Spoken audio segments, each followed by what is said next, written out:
Hello everyone, তোমাদের সবাই জানো কাল ছিল শ্রাবণ মাসের লাস্ট সোমবার। আর আমি হচ্ছে কি যাবো আমাদের এখানে একটা মন্দিরে জল ঢালতে। যেহেতু আমি আজকে বার করেছি, তার জন্য আমার বাবা আমার জন্য আজকে নিরামিষ রান্না করবে।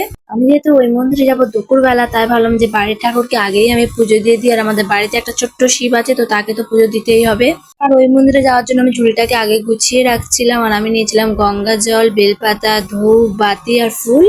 তারপর আমাদের বাড়ির ছোট্ট শিবকে আমি গঙ্গা জল দিয়ে স্নান করিয়ে দিয়েছিলাম, আর তারপর বেলপাতা আর ফুল দিয়ে সুন্দর করে সাজিয়ে দিয়েছি। তো প্রত্যেকটা ঠাকুরকে আমি একটা একটা করে ফুল দিয়ে দিয়েছি। আর আমি এনেছিলাম ঠাকুরের জন্য একটু সন্দেহ, তো সেটা দিয়ে আমি পুজোটা দিয়ে দিচ্ছিলাম। পুজো দিয়ে বেরিয়ে এসে আমি রেডি হয়ে নিচ্ছিলাম, কারণ আমাদের এখানে সকাল থেকে ভীষণ হারে বৃষ্টি হচ্ছে, কিছুতেই বৃষ্টি থামছে না। আর আমি সকাল থেকে এই বৃষ্টির অপেক্ষায় ছিলাম যে বৃষ্টিটা থামলে তারপর যাব, না হলে যেতে যেতে পুরো ভিজে যাব, কারণ অতিরিক্ত জোরে জোরে বৃষ্টি হচ্ছিল। আমি সকাল থেকে এই বৃষ্টির অপেক্ষা করে দাঁড়িয়েছিলাম, ভেবেছিলাম বৃষ্টিটা থামলেই যাব, কিন্তু এই বৃষ্টি কিছুতেই থামছে না, এদিকে দেরিও হয়ে যাচ্ছিল। আমি পরিয়ে নিয়েছি এই সুন্দর একটা শাড়ি। শাড়িটা পরে আমাকে কেমন লাগছে অবশ্যই কিন্তু কমেন্টে জানিও। আর আমি পুরোপুরি রেডি। এবার আমি যাব মন্দিরে। রেডি হয়ে আমি বেরিয়ে পড়েছিলাম, আর তাড়াহুড়োও করছিলাম, কারণ আমার বান্ধবী আমাকে বারবার ফোন করছে এই বৃষ্টিতে সে একা দাঁড়িয়ে আছে রাস্তাতে, নিয়ে বেচারা আমার জন্য ভিজে ভিজে দাঁড়িয়ে আছে।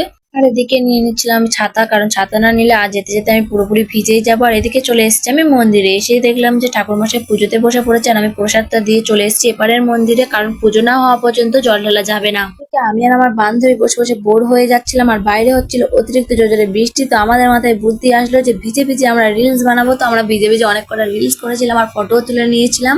আর তারপর দেখি পুজো হয়ে গেছে, সবাই জল ঢালতে যাচ্ছিল, আমিও জল ঢালার জন্য এখান থেকে জল নিয়ে নিয়েছি। আর এবার যাবো আমি জল ঢালতে। বড় শিব মন্দিরটায় আমি আগেই জল ঢেলে নিয়েছিলাম, কিন্তু ওখানে আমি ভিডিও করতে পারিনি, কারণ ওখানে প্রচন্ড হারে ভিড় ছিল। আর এখানে নদীর পাশে একটা ছোট্ট শিব মন্দির আছে, ওখানে জল ঢেলে সবাই এখানে জল ঢালতে আসার, এখানে একটু ফাঁকা ছিল বলে আমি একটু ভিডিও করেছিলাম। আমি যখন বাবা ভোলেনাথের মাথায় জল ঢালছিলাম, আমি মনে মনে প্রার্থনা করেছিলাম যে বাবা, আমি যেন সারা জীবন এই সময় তোমার দরবারে আসতে পারি। আর ঠিক আজকে যেমন আমি তোমার মাথায় জল দিচ্ছি, যেন সারা জীবন আমি এইভাবে তোমার মাথায় জল দিতে পারি। আর তোমার হাত যেন সারা জীবন আমার মাথায় থাকে, যাতে আমি যে কোনো পরিস্থিতিতে একা লড়ে উঠতে পারি। তো বাবা ভোলেনাথের মাথায় জল ঢেলে আমি চলে এসেছিলাম বাড়িতে। আর এসেই দেখলাম যে সবাই খেয়ে দিয়ে শুয়ে পড়েছে, আর আমি খেয়ে নিচ্ছিলাম। আর বাবা করেছিল আজকে শুক্তো, পাঁপড় ভাজা, ডাল, আলু ভাজা। আজকে ব্লগটা এই পর্যন্ত।